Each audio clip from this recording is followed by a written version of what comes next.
Welcome, listeners. I am so thrilled. And I know I say that a lot, but today is really special to me. I have a dear friend. I'm kind of like getting choked up a little. Tami Wollensak has been my friend in that we haven't ever met face to face, but we work together. And she's a divorce real estate expert that I send people to whenever they have questions about how can I keep the home. And we're going to talk about that a little bit at the end, but we've been doing some catching up just before we jumped on. And I'm like, let's just do this on the air because Tami is an amazing woman that's been through a hard transition. She's been through a divorce. And, I want to hear a little bit more about what she went through. And she was telling me that it was messy and that she wishes she would have done it better. But I know, Tami, I just want to have a really authentic conversation with you like we never have. And I just want people to grab a cup of coffee or wine or whatever and listen to your experience and let's learn from it. Because as I was sharing with Tami, with this, Saddle Up Live, in addition to doing Divorce Different, I am still doing mediations and I wasn't going to, but I am. I'm helping people divorce amicably, but I'm also helping people with that last ditch effort if they want to stay married so that they really feel like, okay, I know that I'm ready now. And the third thing is empowering women through transitions. Now, for me, that was that catching that stage one breast cancer. For you, it might be divorce, but I want to help women. And I kind of focus on 40 and beyond because I can't help it. I just love us because we're going through some different things. But so that is another piece. And my website's being kind of reinvented. So I think it's so timely that I get to talk to this darling friend, Tami, who supported me through my transition, might I add. She was always checking in on me, sending me nice little gifts. And I so appreciate that, sending prayers. I mean, it all meant the world to me. So Tami, that's a big introduction, but welcome. Oh my gosh, thank you so much. I am just so grateful, first of all, to know you and to see, how you just rise above all the challenges that happen. And I think that is such a great message for your listeners because as we both know, because we both deal heavily in divorce, it's such a dark time for people. And I remember being under that dark cloud and not being able to think straight, not being able to function, sometimes not even being able to get out of bed, right? Like you just feel so Mhm. heavy and like the world is on you and you can't make good decisions. And there's a lot of people dragging on you to make decisions and to make decisions quickly. I just got off the phone a little while ago with a woman, 28 years married, right? And going through a divorce, and everybody is pushing her to make a decision, a very big decision. Mhm. And I said, don't let anybody push you. 28 years of marriage, it's okay to take a little bit of time to make these decisions and make sure that you have all of the information for you and your financial future and to make sure that you empower yourself to make a good decision, even if that means that the marriage is over and that's, you've come to that realization.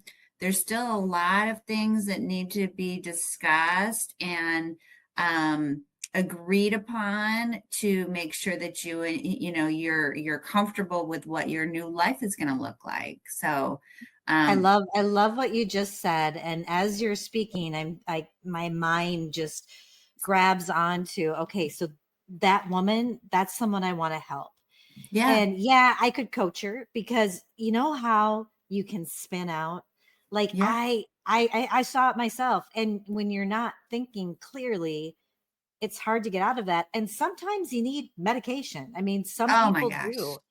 And Mhm. that's okay. So you call in everything you need to. But for that gal who's struggling to make those decisions, because I struggle every day. I struggle with what's my business going to look like? What's, Right. everything. What am I going to eat? I mean, I'm not kidding.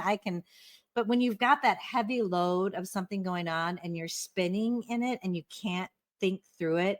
So I've got coming up a course that I'm going to put online. I'm going to put it real reasonable so that for those gals who can't work one on one with me, I'm going to do Mhm. everything I can to help them so that they can get in that mindset where they're using their right part of their brain, get a Yep. hold of those emotions and and it may not take that long, take the time. You can go deeper, which I've learned with those core wounds, but it might just help with some of those decisions. I love that so much because I was grasping after my divorce. I was grasping for things. Literally, I feel like I was suffocating.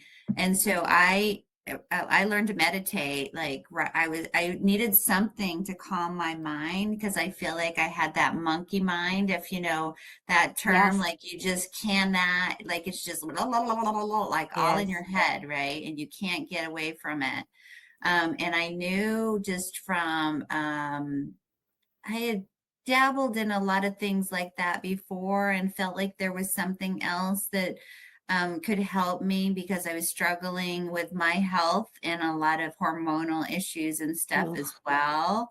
Right. And sometimes that on top of a divorce is just a recipe for disaster, right? Like you're Yeah. struggling with your own health, and then you have something that's super stressful, like a divorce. So I learned to meditate. I actually brought in a meditation teacher, somebody that could teach me to Good for meditate because you.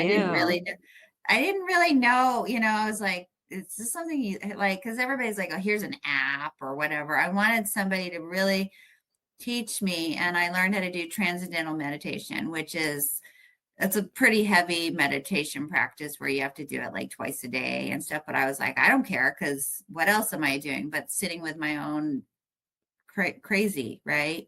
And Mhm. so, and then I also, tried to really come out of my comfort zone a lot and did yoga, which I had never learned how to do yoga before. I never stepped foot in a yoga studio. It felt very, trendy and whatever, but Mhm.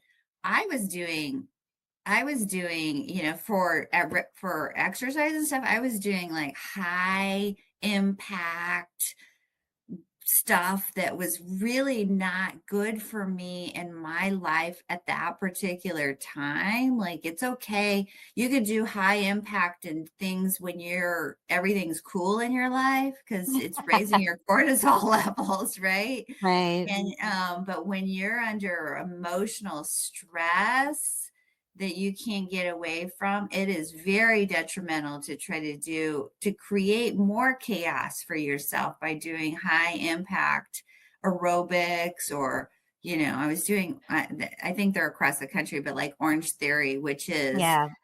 like you're competing and you're like, Yeah. Well, and Tammy, I think what you're saying speaks. I need to do another podcast on divorce and menopause because oh that god, was my number one view on YouTube was one that I did on that. oh But I wow. think when you're going through menopause, Mhm. I mean, I have someone coming on to talk about bone density and everything. You do need a little impact. You do need a little cardio for your heart. But really, what we need is weightlifting. And Yes. by golly, do you want to know what I learned? Is it doesn't, But I can turn on like a old cowboy show and go mhm. down and lift slowly and actually kind of enjoy it. And I'm Yes. not killing myself. And I tie in the old cowboy show. So I watch Heartland. I mean, it's embarrassing. It's like this, it's like a You're a teeny Heartland bopper girl. show.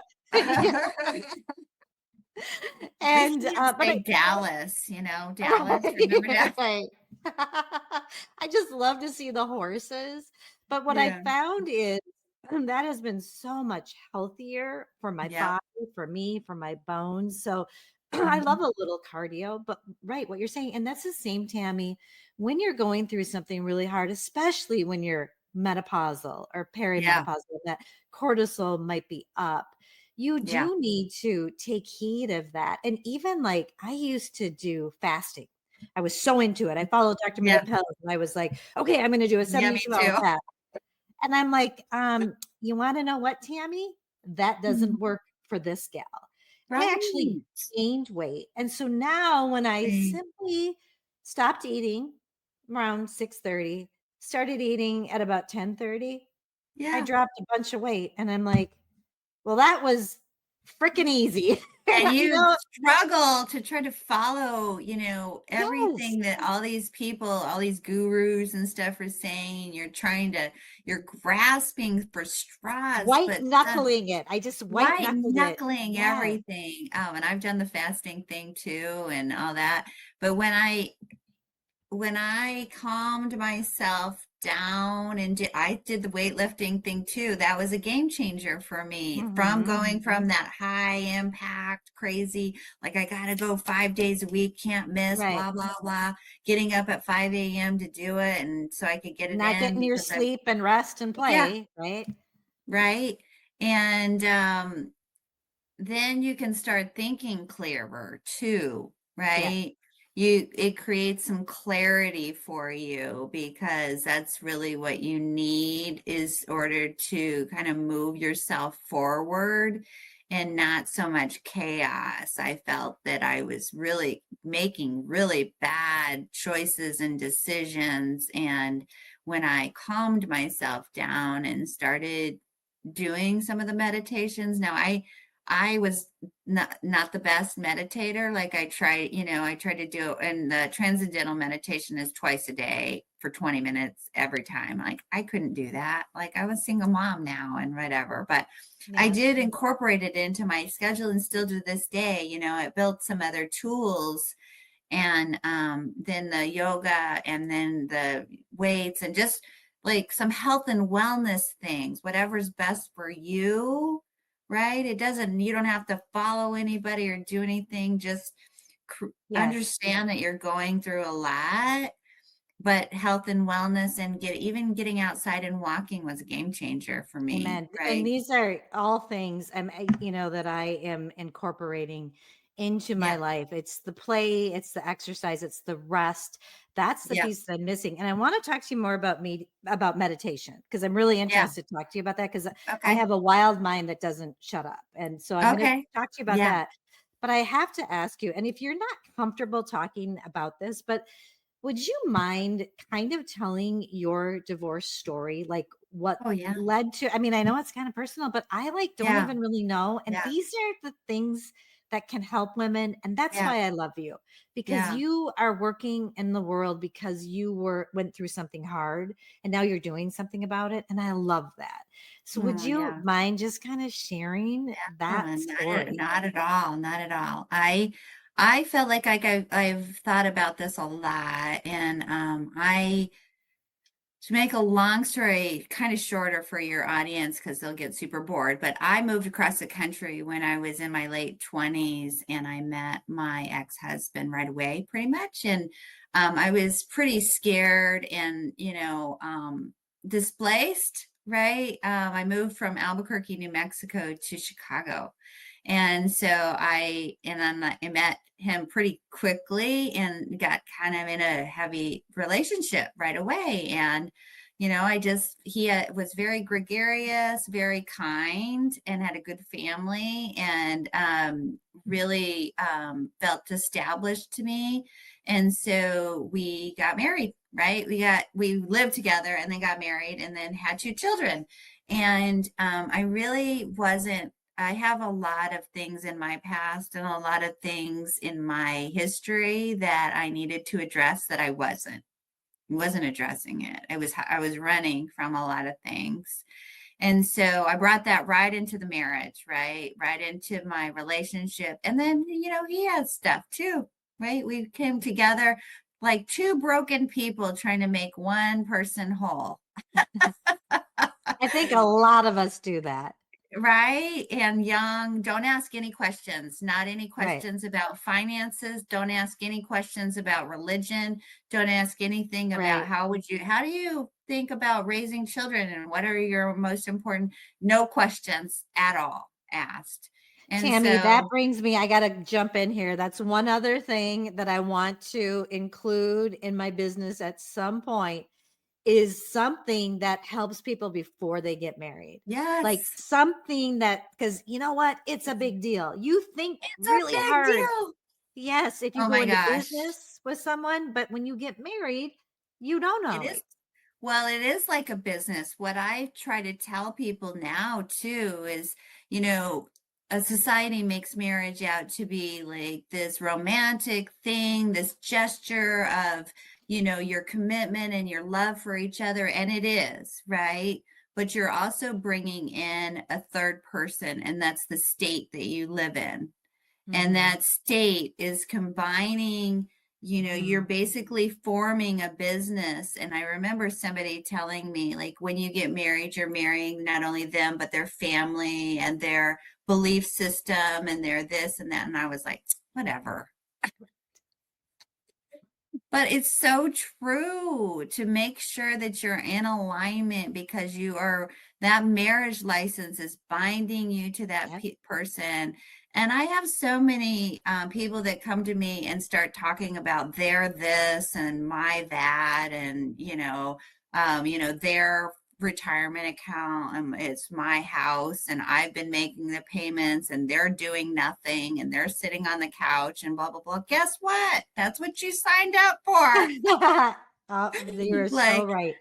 you're bringing in another entity, that's the state, and their state has guidelines and laws that when you try to unravel it, you understand that more clearly. But making sure that when you do sign that marriage certificate, that you are very clear what you're signing up for.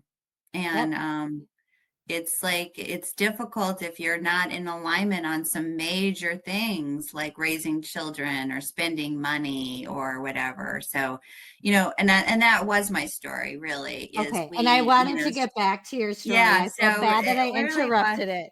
No, it really was my story of realizing that this person, and still to this day, I had a very amicable divorce. We went through mediation, completely a huge believer in it.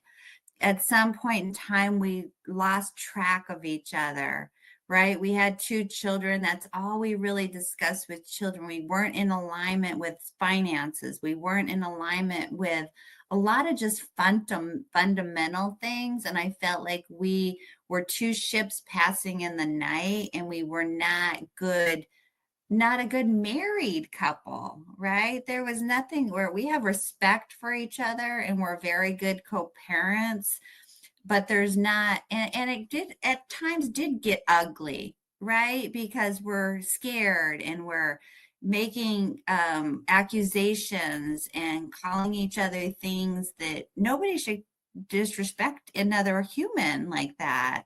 And when that stuff started happening, I realized I don't want to live like this anymore. And yes, I do. My kids were 8 and 10 when I got divorced.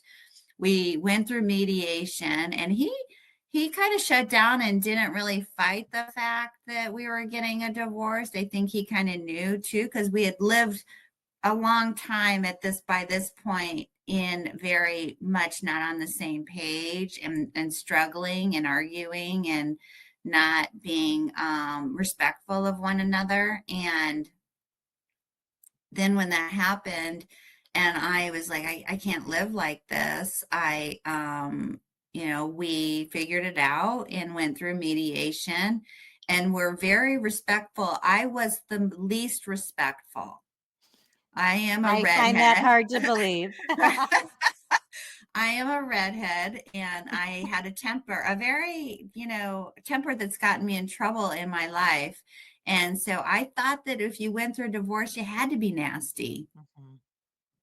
Like, I just thought that that's the way you're supposed to be. You have to fight and, try to win and whatever. And one session, and I tell this story often, this is not news. One mediation session, after a very difficult session about money, right? Um, in our finances, and I was like, well, it needs to be this way, and la la la la. And I did control the finances in my marriage, because I have a financial background. I'm a mortgage lender. I understand that stuff. Mhm. He he took me outside, looked me straight in the eye and said, "Look, we have two boys together that we both love very much. What do we want our new life? We're already here. What do we want our new life to look?" And I'm going to get emotional because it Wow. was a very pivotal moment. What do we want our future to look like with our children? Right? And it shook me. It shook me pretty hardcore. And he, I have very limited family and stuff too. And he was like family and still is like family. And because I had that moment, a shift in me that was like, yeah, we just need to get through this legal stuff and figure out how we can both come out of this and onto the road to recovery and focus on our children, right? I'm And yeah, and I'm what our so co-parenting is going to look like. yeah, I'm so thankful that you were able to see that and switch gears because that's magic. And most of the people that come to me to do a divorce mediation have, they want to do what's best for their kids. I Yeah. found that I don't do a lot of other mediations like post divorce or if they're divorcing because Tammy, it is so difficult to get people to have that aha that you had. Mhm. Holy cow. We do have to do what's best for our kids too. And Yeah, I do everything I can. I say, do you have a picture of your kids? I keep trying to talk about their kids, but they yeah, have so much hate towards each yeah, other. So that's one thing. If that's one thing you can pick up from this episode, it's that. yeah, yeah. Focus on your kids. And okay, I And your have to, future. Focus on your yes. future too. It's not what's happening today. We had ugly feelings and emotion, and you want to be, you want to use things to get back at people. At the end of the day, it is going to be what it is because there's the law there that creates an equitable distribution of things, right? So it's not like you're going to get a leg up or do something. I think it's so funny when people think that they can now, I don't know about all states. I'm in Illinois and it's a no fault state, and we can do things that, are an equitable distribution of assets and parenting and all that kind of stuff. So, but when that happened and we figured that out, I mean, first of all, we got out of our divorce very economically, right? Very economically. Mhm. I have people come to me that have hundreds of thousands of dollars of legal fees post divorce that have to pay them off through equity in their homes or do something that's tragic because you're taking out of the mouths of your children and their futures. Yep. And that's why I love mediation. And here's the deal. So I don't act as an attorney anymore. I am an attorney, but I Yeah, give legal information. But right. there are times when somebody needs an attorney and you Yes. need Oh, someone for who's, sure. there are assholes out there that you need someone to fight for you. And unfortunately, it will be expensive. But if you have the opportunity to work together, I think it's so the best option Yeah. out there. So now I Yeah. have to ask you a question. So you're Yeah. talking about, so you had a kid 8 and 10. That's huge. Yeah. Yeah. You're out of your home state. Yeah. You're probably getting acclimated because you're kids and you get involved in stuff. Yeah. Yeah. Did you grapple with that decision for years and years and years, or did you go, yeah, see, that's what people do too? It was years. I mean, I think this is kind of what women do in general. It's not nothing you don't take this lightly. And we even had conversations, him and I, about we knew kind of where we were, but we didn't seek counseling to try to communicate better or figure things out. I think we were fundamentally very different people and still are. And so we realized kind of it was the end. And um, I had thought about it for years, right? And he thought about it the moment I said, I want a divorce. And so, and I truly believe that that is very common, that Yes, it is. women try to figure out all these different things and options and ways around it. And maybe if I get them to do this, or maybe if I do that, or maybe if, if I fix this or whatever. And then the men are pretty content, right? For the most part, like they don't analyze things. And this is a total generalization, completely generalization, but I feel like it's not analyzed until the moment it happens and the word is used, the divorce word is used, then that's when they start processing their grief and their emotion. Yep. Um, so when people are processing this, by the time that happened for me, I was like pretty neutral, right? I'd gone through sadness and fear, and all the stages of grief, right? You go through, and then they're just starting it. And so you're talking about one person that's processed a lot and another person's that not hasn't processed anything, and you want them to come together and make good decisions about their I know. future. That So that is broken. hard, and there are a lot of people that come to me for consults. It's very rare that a couple's on the same page. Right. Yeah. Generally it's like what you just said. And so Yeah. to have a little bit of patience that this is Yeah. new for one person, even though you've had all this time to Yeah. think through it, I think that's another really important point that you make. Yeah. Right. Right. I have to ask too, so how old were you when this happened? Because I I generally say I was. like to help people like 40 and beyond, but Oh yeah, I was 46.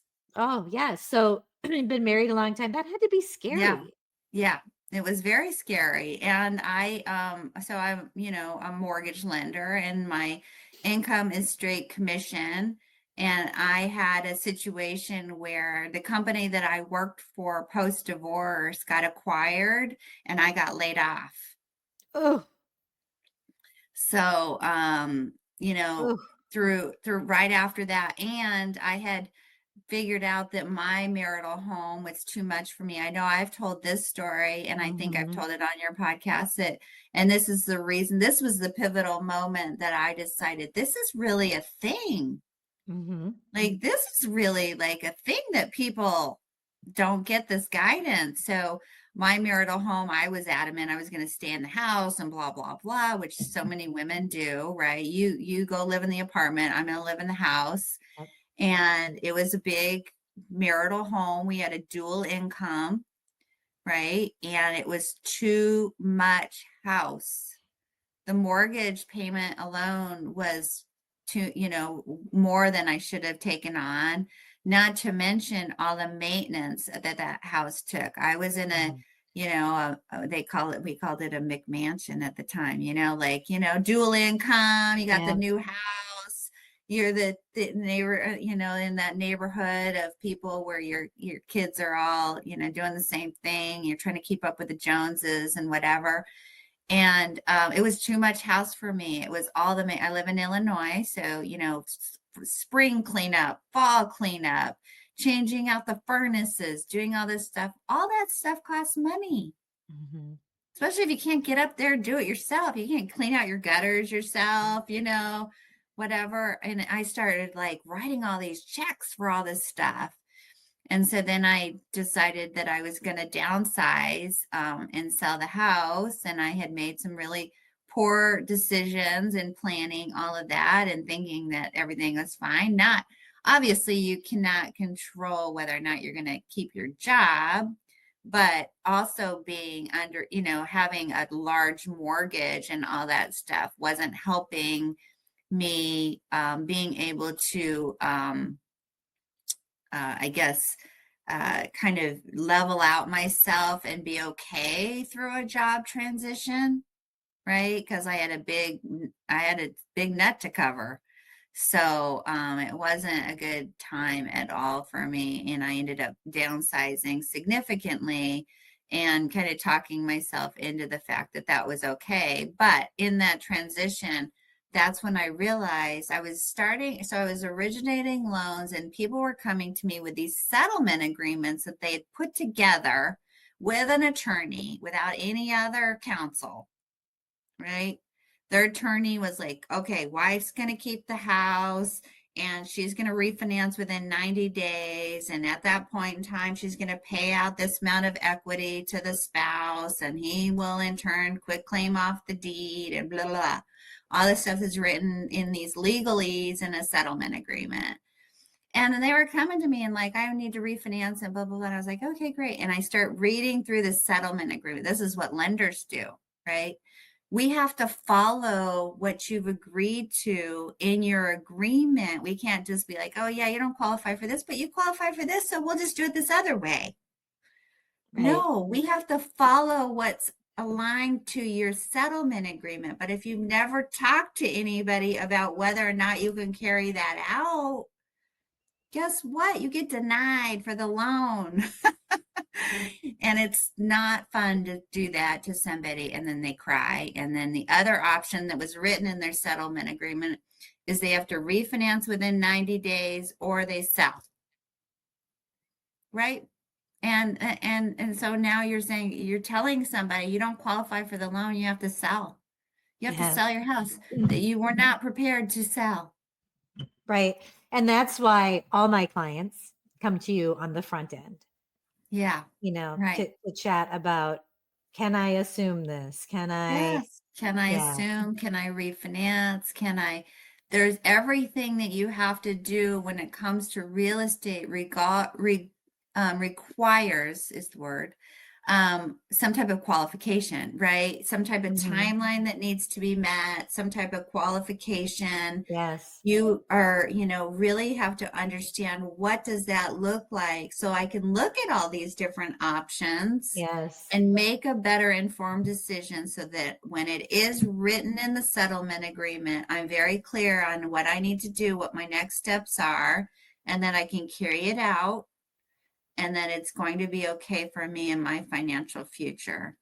Yep. And I think my clients that I have, if they have children, that's the number one concern. So we kind of take Yep. care of getting those kiddos, but the house is right up there. I mean, because it kind of relates to the kids. It's Yep.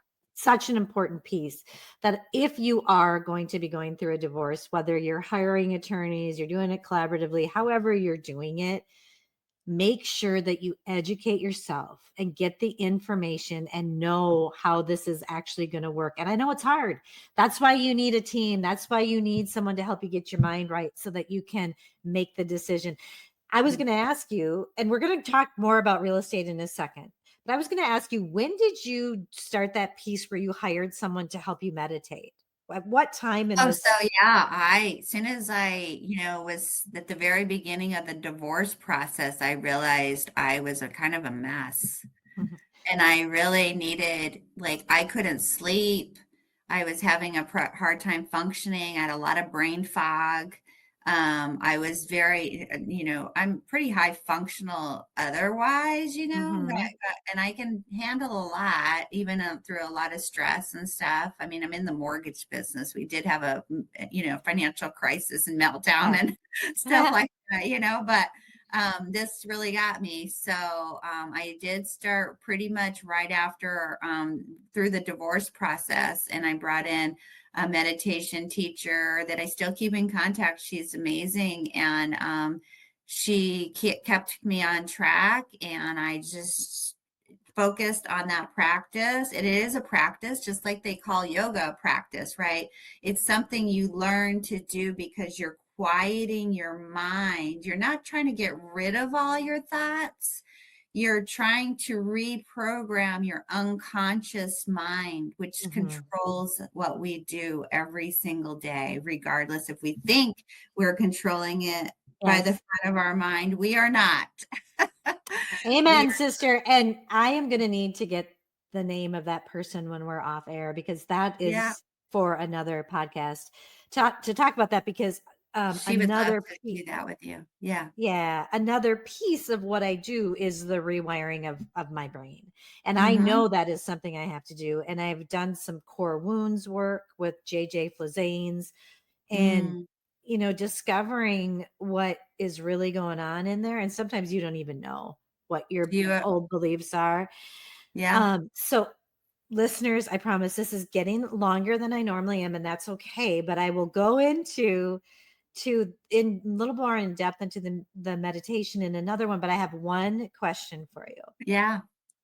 How do you what give us like one or two tips on how you quiet your mind? So I do a lot. So sometimes, if you're really super anxious, and I teach this to my kids too, I do breathing. Like if Yep. you can reset your anxiety if you still start feeling anxious, and you'll know where you feel anxious. Sometimes people feel anxious in their heart, in their stomach, in their, shoulders. You can quiet your mind and do a breathing exercise where you breathe in through your nose and out through your mouth. Mm-hmm. And you hold it, right? And it'll reset your anxiety, and then so take yourself out of whatever situation you're in. If you're in the middle of a mediation Yeah. session, you can excuse yourself and go Sometimes I quiet your stop mind. it. Yeah, Yeah, sometimes I stop it. Okay, so that's kind of a way to quiet your mind. That's good to know. So I have yeah, some of those tools. yeah. Um, the breathing. Okay, is there anything else? So, and I always feel like every situation, if somebody's causing me anxiety or coming at me verbally or something like that, that's causing me, is silence is an answer, Okay. Yeah, I right? love, yeah. You Yep. don't have to answer. You don't have to explain. You don't have to answer. If it's causing you distress, if somebody's coming and you feel like you have to, and then it just creates more and more and more and more chaos, is walk away and And give just yourself space. I've been noticing too that I just become watchful. And Yes. it gives me a little empathy and I kind of think what's going on in their head. Yes. That is Be interesting. curious. Okay, Be so here's my curious. last question about this meditation stuff. So when you go to sit down to do one Yeah. of your 20-minute sessions or lay down Hmm. or whatever you do, Yeah. what's the first thing you do? Do you do the breath work to start Yeah, I relaxing? just make Yep. sure that I'm comfortable, and I have an actual spot that I go to that I've created in my house, right? Of somewhere that I'm comfortable, where I sit up and I'm comfortable, warm. Like make sure that you're, in a comfortable setting, dark if you prefer. I like darkness, and close your mind and allow yourself. And sometimes, I mean, there's the apps and stuff that you can use that you can follow to start. And if you can only do it for 5 minutes, do it for 5 minutes. If you can only do it for 2 minutes, do it for 2 minutes. But slowly you'll start training, because your body wants to get up and be like, this is ridiculous. This is not Yeah. doing anything. This is stupid. Like, why am I doing this? Ah. But over time, then you're able to sit longer, and you just let your thoughts go through, and then you just come back to, oh yeah, I'm meditating. Okay. You And don't when get mad at yourself and go, don't get why am mad I at thinking right yourself. now? Let it go. Just No, no, no, just to be curious about it. I'm like, oh, Yep. that's an interesting thought. Oh, okay. Hmm. You might start thinking about the grocery list, or cleaning the house, or doing, what you got to do later or whatever. And then you'll be like, oh, yeah, I'm meditating. Come right back to it. Okay, I love that. That's super helpful. Okay, now we're going to wrap this all up with I want a quick little update on what's going on in the real estate world. And I don't know even where interest rates are now, but I know I still have Okay. clients that want to be able to assume a mortgage if they can, and you can't always. No. Um, and so it's real important to make sure you're clear on if you can before you Mm-hmm. go through the divorce. Don't get divorced Yeah. and then try to figure it out. No.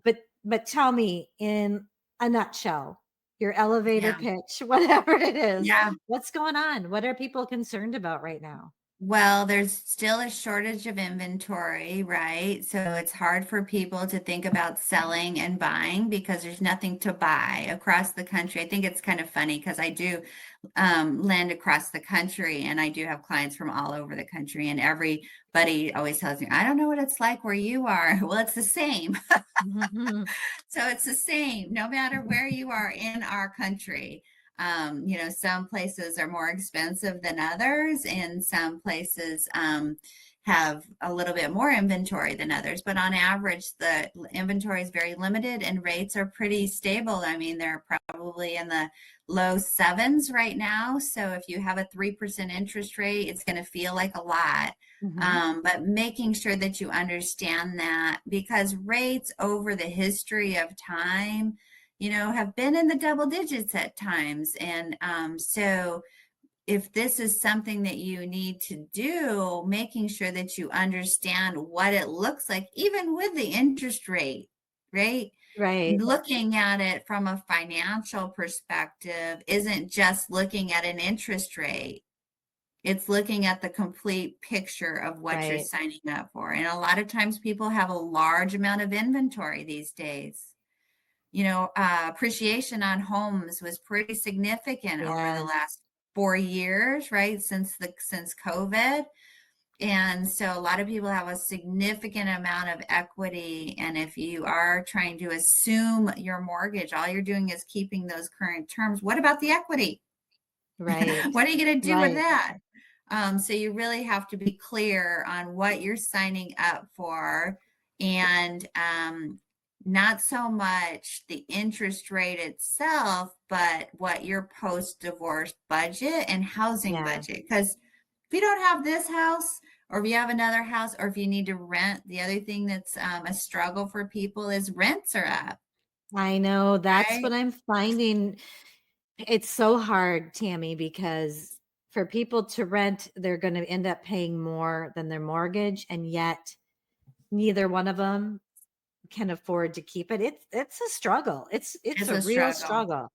It's the struggle is definitely real. And so you need to figure out. A lot of times I am working with couples. I have several couples that I work with to try to figure out, maybe it's not a 50-50 division in that, because maybe somebody needs just enough cash to go buy their own property, and then this other person can only afford so much to do a Hmm. buyout or something like that.